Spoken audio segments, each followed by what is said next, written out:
फ़खर रागले to all of you. मैं हूँ फ़खर यूसुफ़ज़ई और आप देख रहे हैं डिबेट विद फ़खर। आज की डिबेट में यकीनन मेरे साथ मौजूद है journalist from Islamabad Arzoo Kazmi. Arzoo, thank you very much for joining the show. Thank you so much Fakhar के आपने इनवाइट किया एंड अस्सलाम वालेकुम एंड नमस्कार टू एवरीवन। अच्छा, एक तो ये मैं बता दूं क्योंकि आरज़ू इस्लामाबाद यानी कैपिटल सिटी ऑफ पाकिस्तान में बैठी हुई है, जो हमारा एक पावर कॉरिडोर या आप कह सकते हैं कि पावर हाउसेस वहाँ पे मौजूद है, यानी पॉलिटिक्स के हवाले से पार्लियामेंट और ये सारे। लेकिन आजकल बड़े एक जिसे कहते हैं कि ले-दे हो रही है इमरान खान साहब और जरदारी साहब और शहबाज शरीफ साहब, इसहाक डार साहब सब लगे हुए हैं। लेकिन इस असना में जो चीज़ प्रॉब्लम कर रही है वो है आम लोगों की परेशानियाँ, यानी आम लोगों की ज़िंदगी मज़ीद मुश्किल होना। डू यू थिंक आरज़ू कि इन लोगों को एहसास हो या होगा कि हाँ यार, हम बाकी चीज़ें तो चले कर लेंगे आपस में, जब भी हम लड़ लेंगे, बाद में भी लड़ सकते हैं। अगर मसाइल हल हो जाएँ तो चलो आपस में ये लड़ना फिर शुरू कर दें, अगर इतना ही ज़रूरी काम है तो। लेकिन वो नहीं करते, वो कहते हैं नहीं यार, पहले हम लड़ेंगे फिर देखेंगे यार अवाम की सोची जाएगी। क्या हो क्या रहा है, करना क्या चाहते हैं?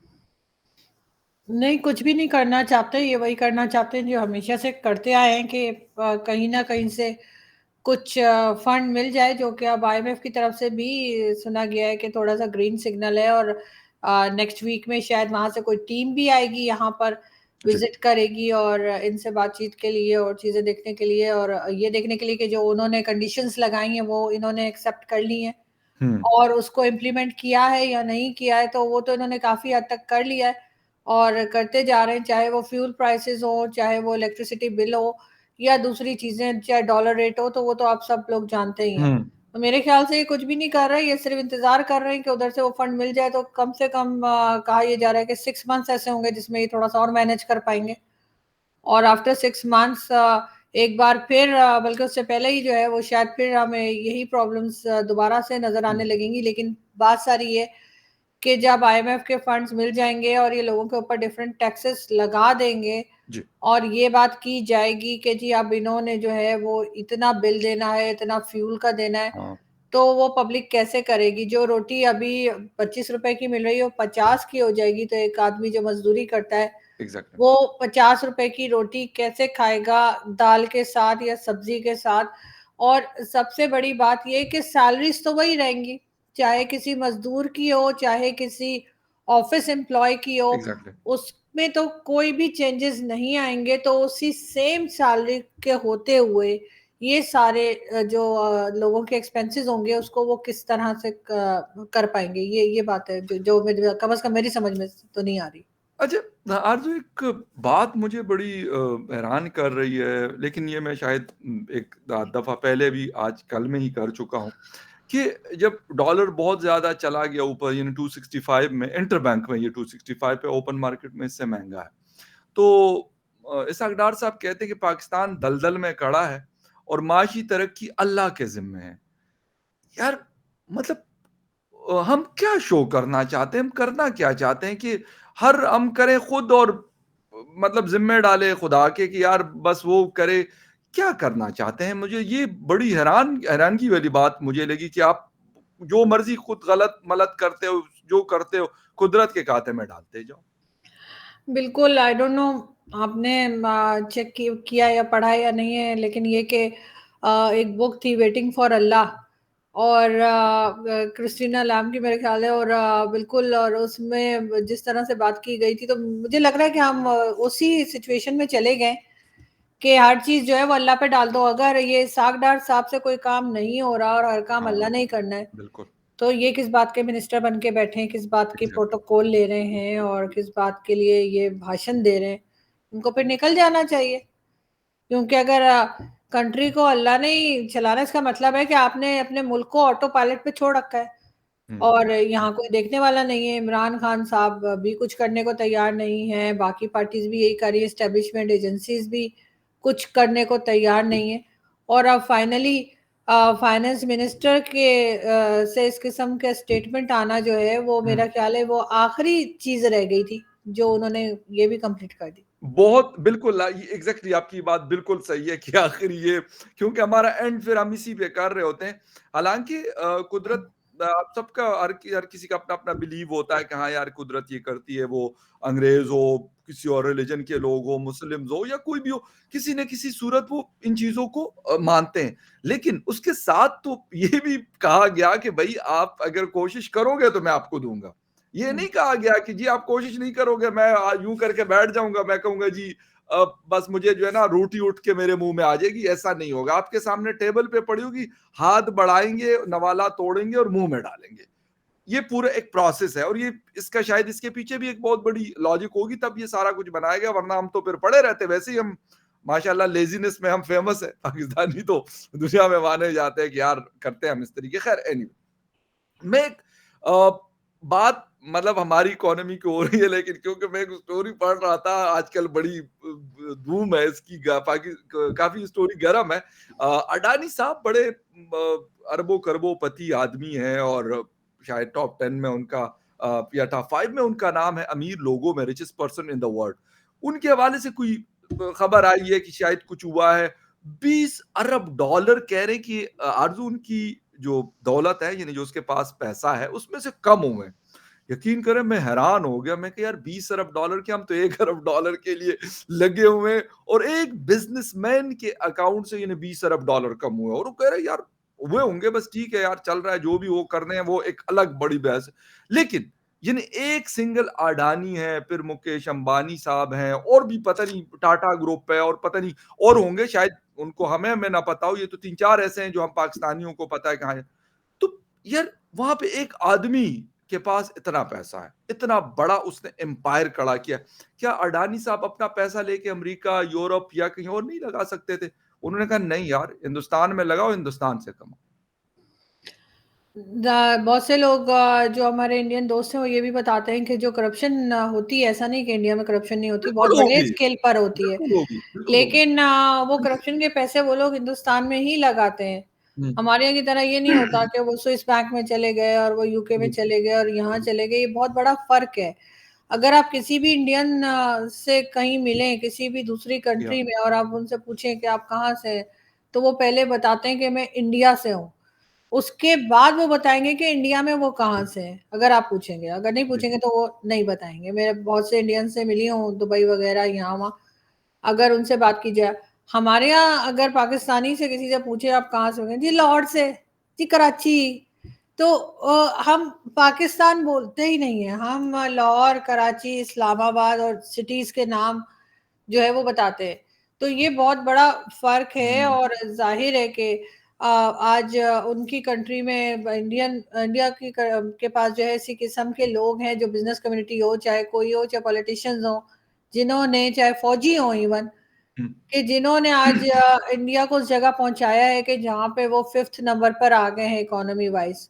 बिल्कुल, फ़ॉरेन पॉलिसी आप उनकी देखें, हर कोई उनकी कंट्री में जाना चाहता है, उनसे मिलना चाहता है, उनसे बात करना चाहता है। हमारे यहाँ फ़ोन नहीं उठाता।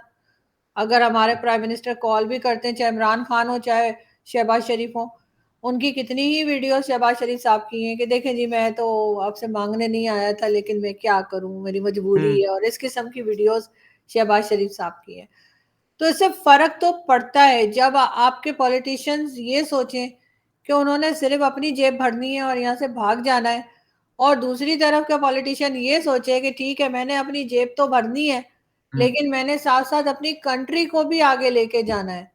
उसमें एक बहुत बड़ा फ़र्क आ जाता है, तो इसलिए हमें कोई कंपैरिज़न बनता नहीं है मतलब कहाँ नहीं मैं कंपैरिज़न इंडिया नहीं और कर रहा, मैं एक कहाँ हम बात लेकिन हम मतलब कुछ सीख नहीं सकते, हम तो बांग्लादेश से भी कुछ नहीं सीख सकते, किसी से कुछ नहीं, हमने तो सिर्फ़ यही कुछ किया है जो अभी तक होता रहा है और आगे भी सुधरने के कोई चांसेस नज़र नहीं आ रहे। लोग मतलब तसल्लियाँ देते हैं कि हाँ जी, वो अल्लाह अल्लाह करेगा, अल्लाह करेगा। अल्लाह ऐसे लोगों का साथ नहीं देता, मुझे नहीं लगता बिल्कुल, कि जो ऐसे निकम्मे हैं उनका साथ नहीं देता, निकम्मों का साथ नहीं देता। जाहिलों का, चोरों का, झूठों का बिल्कुल। साथ अल्लाह नहीं देता। बेशक, बिल्कुल सही। अच्छा मैं आरज़ू अभी कुछ थोड़ी देर पहले एक चीज़ मैं पढ़ रहा था और वो ये थी कि फॉरेन रिज़र्वायर्स हर कंट्री के लिए बड़े इम्पोर्टेंट होते हैं। वैसे मैं आपसे कोई इकोनॉमी से रिलेटेड बिकॉज़ इकोनॉमी आपकी फ़ील्ड नहीं है, लेकिन एक जनरल सा मतलब सवाल है कि हर किसी के पास पता है कि यार मेरे पास 10 रुपए, दूसरा कहता है मेरे पास 100 रुपए, तीसरा कहता है मेरे पास 1000 रुपए। इसी तरीके से किसी ने एक पिक्चर शेयर की थी कि बांग्लादेश, पाकिस्तान और इंडिया। पाकिस्तान के पास है जी 3.5 बिलियन डॉलर्स, यानी $3.5 अरब। बांग्लादेश के पास है 33 बिलियन डॉलर्स।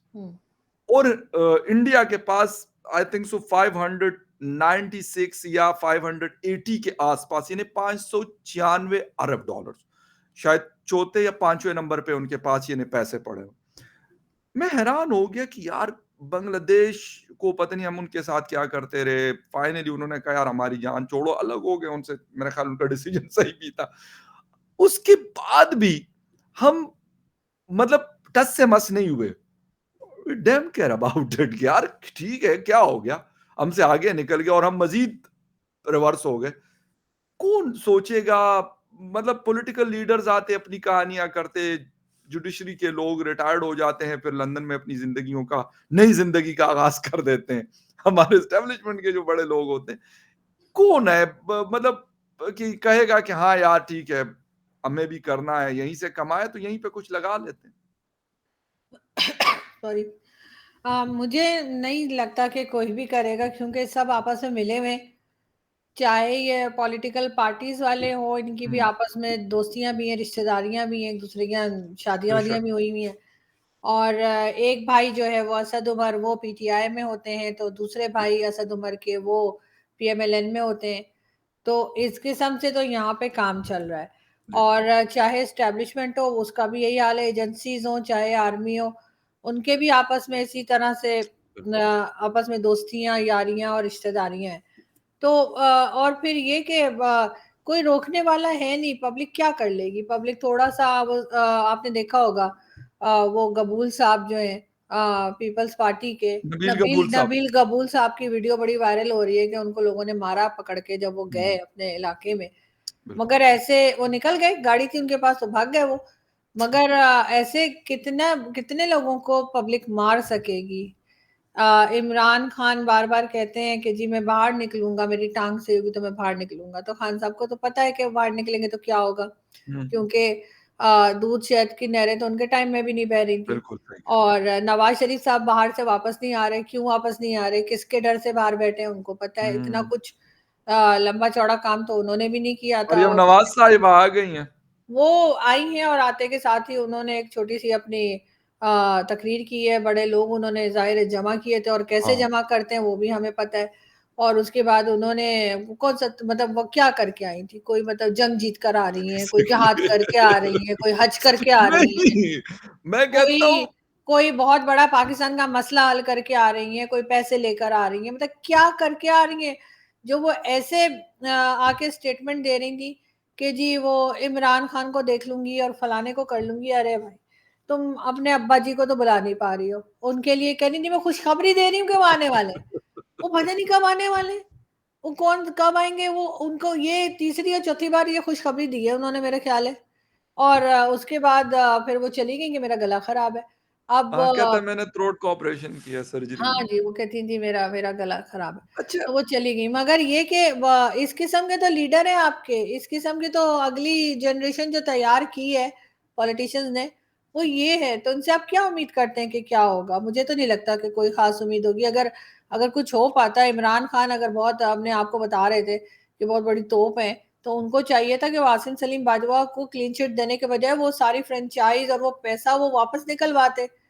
बाजवा, वो बर्थडे वाले बाजवा साहब भी उनके कान के इतने नीचे भी तो बचा पागल के नहीं चले है गए। आरज़ू, मतलब इतने भी लेकिन वो फिर पागल वही नहीं है। बात है ना, इसका मतलब है कि कुछ नहीं होने वाला है। दुनिया को एग्ज़ैक्टली। पता लग गया है कि भीख मांगते रहेंगे और अब भीख नहीं मिलने वाली। अच्छा, आजकल मियाँ साहब ने अपने ट्विटर अकाउंट से एक ट्वीट किया था कि जी मरियम नवाज शरीफ साहिबा आ रही हैं और आप उनका भरपूर इस्तकबाल करें, यानी अवाम से उन्होंने कहा था।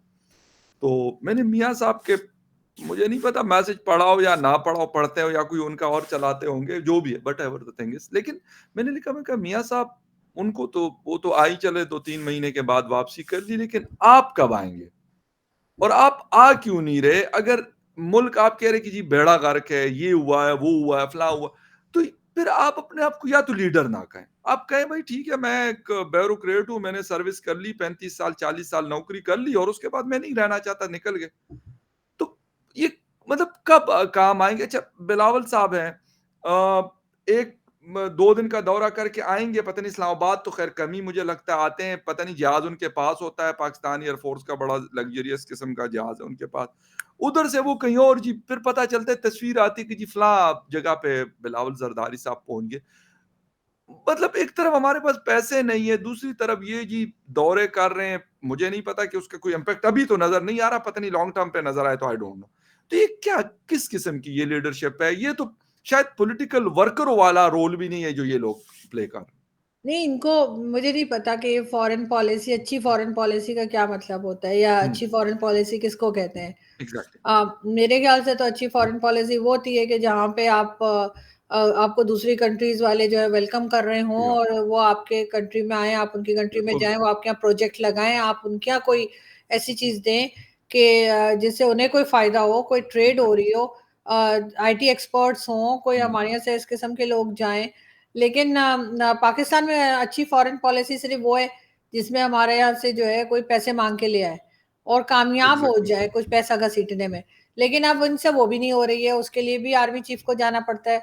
हर जगह आर्मी चीफ पहुंचते हैं, चाहे वो सऊदी अरब हो, फिर वो यूएई भी गए थे, और इसी तरह से दूसरी कंट्री, तो उससे पहले भी जो आर्मी चीफ थे वो भी चाइना भी जाते थे, अमेरिका भी जाते थे, हुँ, और उनकी शक्ल देख के और उनसे बात करके ही कोई पैसे इनको देता था या फंड देते थे। तो ये जब तक ये अपनी फॉरेन पॉलिसी की सोच नहीं बदलेंगे कि हमें जो है वो फॉरेन पॉलिसी का मतलब ये नहीं है कि हमने जाके किसी से मांग के ले आना है, व पैसे मांग के ले आना है स्पेशली, बल्कि हुँ, ये है कि एक दूसरे के दरमियान ट्रेड हो, टर्म्स अच्छे या हों, एक दूसरे को अंडरस्टैंड किया जाए, थोड़ा सा हमें लोग टॉलरेट करें, थोड़ा सा हम लोगों को बिल्कुल। टॉलरेट करें। एक तरफ आप पैसे मांगते हैं लोगों से जा जाकर, हर हर कंट्री से मांगते हैं, नहीं देखते कौन हुँ, मुसलमान है कौन नहीं है, पैसे का कोई आपने जो है ना वो रिलीजन नहीं रखा हुआ। हुँ। लेकिन जैसे ही कोई लेकिन ये अच्छा किया है, ज़रा सी कोई बात होती है, काम उसके आसान साथ हो ही जाता आप है। फ्लैग जलाना शुरू कर देते हैं। कभी किसी कंट्री का फ्लैग जल रहा होता है यहाँ, कभी किसी कंट्री का। अरे! इस्लामिक कंट्री सिर्फ़ हम ही रह गए क्या? मतलब हमने तो नहीं देखा कि यूएई या सऊदी अरब या कोई और कंट्री, वो ठीक है प्रोटेस्ट करते होंगे अगर कुछ गलत होता है। उसको प्रोटेस्ट रिकॉर्ड कराने का और तरीका होता है। ये तरीका नहीं होता है कि हम उनके एम्बेसडर को बाहर निकाल देंगे, हम फ्लैग जला देंगे या हम उनकी प्रोडक्ट्स बंद कर देंगे। इस तरह तो कोई नहीं करता। आपने प्रोटेस्ट करना है, उसका कोई तरीका होता है, कोई सिविलाइज़्ड तरीके से प्रोटेस्ट कीजिए और फिर आगे। और ये बात कर रहे हैं, ये प्रोटेस्ट की बात कर रहे हैं, मतलब हमारे वाले लोग, हैरत हो जाती है।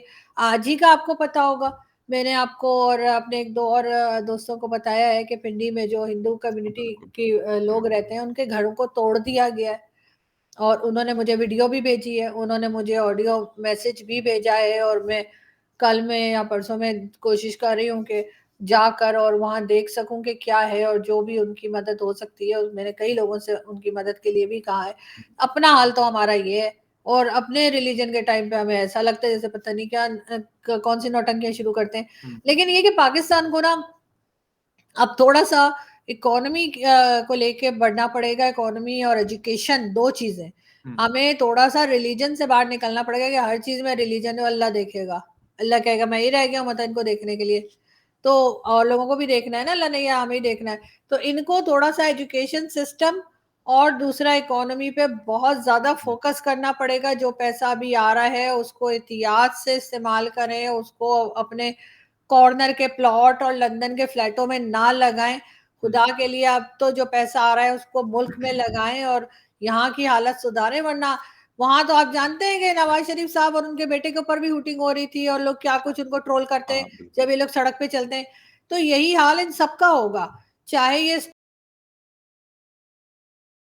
एस्टेब्लिशमेंट के हों, चाहे ये बाजवा साहब हों, चाहे ये नवाज़ शरीफ हों, इमरान खान हो, ये किसी भी कंट्री में जाएँगे और बाहर निकलेंगे, तो वहाँ पे जो पाकिस्तान के लोग रहते हैं, वो इनका जीना हराम कर देंगे, और वहाँ की पुलिस रोकती नहीं है। वहाँ पे बिल्कुल। ये नहीं होता कि जी वड्डे साहब आएँ और डंडे मार के जेल में बंद कर दें।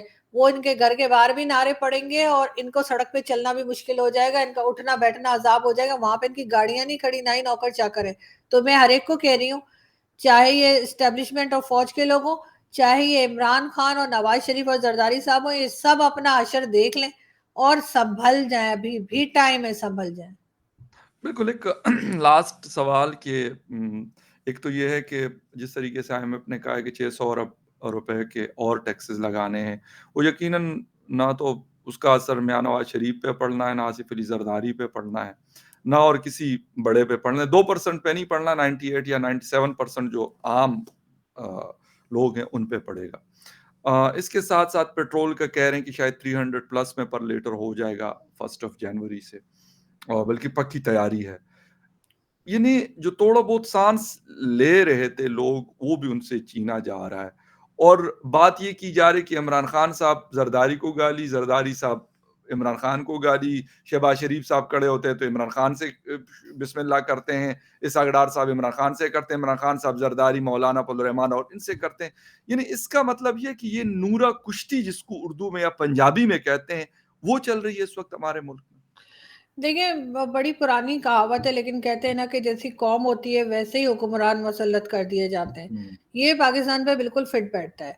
हमारे यहाँ आम आदमी से भी अगर आप बात करें ना, तो वो इन लोगों की वाह-वाह में मतलब कहीं से कहीं निकल जाते हैं। चाहे वो जी, नवाज शरीफ साहब के सपोर्टर्स हों, चाहे वो जरदारी साहब के हों, चाहे इमरान खान के हों। जी। वो कुछ सुनने को तैयार नहीं होते। उनको लगता है नहीं जी, ये मेरा लीडर सबसे बेहतरीन है, जबकि क्या-क्या चीज़ें इनके लीडर्स के सामने आ चुकी हैं, लेकिन अक्ल फिर भी नहीं आ रही। और सबसे बड़ी बात, पाकिस्तान में तो इलेक्शन के ज़रिए कोई आता है ना कोई जाता है। तो जो लोग पॉलिसी मेकर्स हैं, जो एस्टैब्लिशमेंट और एजेंसीज़ के लोग हैं, उनको चाहिए कि थोड़ा-सा रहम करें आम पब्लिक के ऊपर, और ये जो इलेक्शन का ड्रामा करते हैं, इसको बंद कर दें। और सीधे-सीधे या तो जिस तरीके से कहा जाता है कि जी टेक्नोक्रेट की गवर्नमेंट आनी है, वो लाके बिठाएँ, या फिर इलेक्शन के बगैर ही बता दें कि जी कल से बिलावल साहब आपके प्राइम मिनिस्टर हैं। और ये जो पैसा करप्शन का खुद भी लेते हैं और दूसरे पॉलिटिकल पार्टीज़ के लोग भी लेते हैं, इनके ऊपर किसी तरह से पाबंदी लगाएँ कि जी ये 4 या 5 साल से पहले यहाँ से पैसा बाहर नहीं ले जा सकते। 4 आपने जो भी करप्शन की है, बहुत अच्छा किया, कीजिए क्योंकि आप लोग को इसके अलावा आता कुछ नहीं। लेकिन आपने जो करप्शन जो की है, आप 5 साल तक कोई भी ये जो 25 या 30 या 40 बड़े घर हैं, जो कहे जाते हैं, जो हाँ, बिल्कुल, पाकिस्तान चलाते हैं, बिल्कुल। इनके ऊपर पाबंदी लगा दें कि एक तो ये डुअल नेशनल नहीं हो सकते, इन सबके एक-एक पासपोर्ट जला के फेंक दें, सिर्फ़ पाकिस्तान का पासपोर्ट रखें। दूसरा, ये अपना पैसा बाहर नहीं ले जा सकते, जो मर्ज़ी कर लें, ये 5 साल इनको पैसा यहीं रखना पड़ेगा। 5 साल की हर एक के लिए जो है वो शर्त होनी चाहिए कि ना ये खुद ले जा सकते हैं, ना इनका कोई फैमिली मेंबर यहाँ से हुँ, पैसा जो है वो बाहर ले जा सकता है। तब जाके ये चीज़ें जो हैं वो रुकेंगी, और ये जो पैसा इनके बिल्कुल। बेसमेंट में और इनके घरों में जो डॉलर पड़े हुए ना, फिर ये बाहर निकालेंगे। और आई विश कि अमेरिका वाले अपना नोट चेंज कर दें, अचानक से डॉलर की ना नोट बदल दें और कहें जो पुराने हैं वो सब ज़ाया हो जाएँगे। तब लेकिन तब ये जो बेसमेंट में रख-रख के बैठे हुए हैं ना ये सारे चोर-उचक्के, तब ये डॉलर बाहर निकालेंगे। और लेकिन जी। जी, जी, लेकिन आरज़ू जो आप कह रही हैं ये मैं और आप तो करने से रहे, सीधी-सी वे बात ये है। हाँ, और हाँ। जिन्होंने करना है, वो आपस में सब एक हैं, खैबर से लेके कराची तक और कराची से लेके गवादर तक, वो बात सारे आपकी एक हैं, ठीक है। एक पेज पे हैं सब। तो वो तो उन उन जगहों पे होता कि चलो 2-4 खराब होते, चलो 10 में से फिर 5-6 ठीक होते या 7 ठीक होते, तो वो कहते हैं, "हाँ यार, ऐसे फिर तो लॉज़ ले आओ।" यहाँ पर फिर तो यहाँ पर सिर्फ़ वही हो सकता है जो मेरे फ़ादर कहा करते थे कि यहाँ पे इतने करप्ट और चोर लोग रहते हैं कि वो कहते थे कि इनका कुछ नहीं हो सकता, सिर्फ़ ये हो सकता है कि कोई अर्थक्वेक आई और सारी सिविलाइज़ेशन ज़मीन के अंदर जाए और नहीं निकले, तो शायद वो जो नई सिविलाइज़ेशन होगी, वो शायद कुछ बेहतर हो। ये अगर इन बात चोर-उचक्कों को नहीं रोका जा सकता, लेकिन एग्ज़ैक्टली। लेकिन अगर इनके ऊपर इस किस्म की शर्तें कोई लगा दे कि जी आपने एक तो डुअल नेशनल नहीं होना है, दूसरा 5 साल तक आप कोई पैसा अपना लाखों में हुँ, जो डॉलर है या करेंसी है वो लेकर ना बाहर इन्वेस्ट कर सकते हैं, ना बाहर ले जा सकते हैं, ना हुँ। खर्च कर सकते हैं, कुछ भी करना है पाकिस्तान के अंदर करो। ये शर्त अगर लग जाए, कोई अल्लाह का बंदा, कोई ऐसा हो जिसको थोड़ा बहुत जिसका ज़मीर ज़िंदा हो, जिसको थोड़ी बहुत शर्म रह गई हो और उसके हाथ में पावर भी हो। अगर वो ये इम्प्लीमेंट कर दे, तो ठीक है 5 साल के बाद ले जाओ ना, 5 साल में मर तो नहीं जाओगे, अगर मर भी गए तो अच्छा ही है। लेकिन अगर नहीं मरे, तो फिर 5 साल के बाद ले जाना, तो वो जो 5 साल का अरसा मिलेगा, उस टाइम में वो पैसा क्योंकि पाकिस्तान के अंदर ही घूमेगा, तो उससे जो है वो थोड़ा बहुत जो है शायद फैक्ट्रीज खुल जाए हमारी और थोड़ी बेहतरी आ जाए। बिल्कुल सही है और ख़त्म इस बात पे करूँगा कि जिनसे ये डरते हैं ना, जिनसे ये डरते हैं, वो आपको पता है कि वो कौन लोग होते हैं जिनसे वाक़ई ये लोग डरते हैं और ये इंसान के बच्चे बनते हैं। उन्होंने अपने घर की एक सफाई का मुहिम शुरू की है। और मेरे ख़्याल में कुछ ही अरसे में हमें पता चलेगा कि वहाँ से उन लोगों ने बहुत सारे ऐसे इक़दामात किए हैं या वो कर रहे हैं। मैं कह रहा हूँ कि एस्टेब्लिशमेंट ने, कि उसके बाद शायद मुझे लगता है कि फिर इनको भी तीर की तरह मगर सीधा होना पड़ेगा। नहीं, बड़ी पक्की खबर मैं आपको बता रहा हूँ। ये कोई लेकिन हाथ तो वो उनके जो भी गंदे हैं ना, वो जो एस्टेब्लिशमेंट नहीं, नहीं, वाले नहीं, कौन से वो बड़े वो पवित्र हैं। बात नहीं है कि वो गंदे नहीं हैं, वो बिल्कुल हैं। लेकिन उन लोगों ने एक बड़ी इम्पोर्टेंट चीज़ पे काम शुरू किया है, उसपे एक अलग से वीडियो में यकीनन बात करूँगा मैं। बहुत इम्पोर्टेंट चीज़ है, वो बताऊँगा कि वो क्या कर रहे हैं। शायद उन्होंने एक राइट डिसीज़न लिया है, गालिबन 75 ईयर्स में पहली दफ़ा है और फिर जब वो लेंगे तो फिर इनको भी करना पड़ेगा, ये जो बाकी हैं। ख़ैर एनीवे वो एक अलग बहुत बड़ी ब्रेकिंग न्यूज़ है, आपके साथ किसी और टाइम शेयर करूँगा आरज़ू। थैंक यू वेरी मच आपने शो जॉइन किया and viewers thank you very much for watching debate with Fakhar. किसी और डिबेट में फिर मिलेंगे, तब तक के लिए टेक केयर एंड बाय।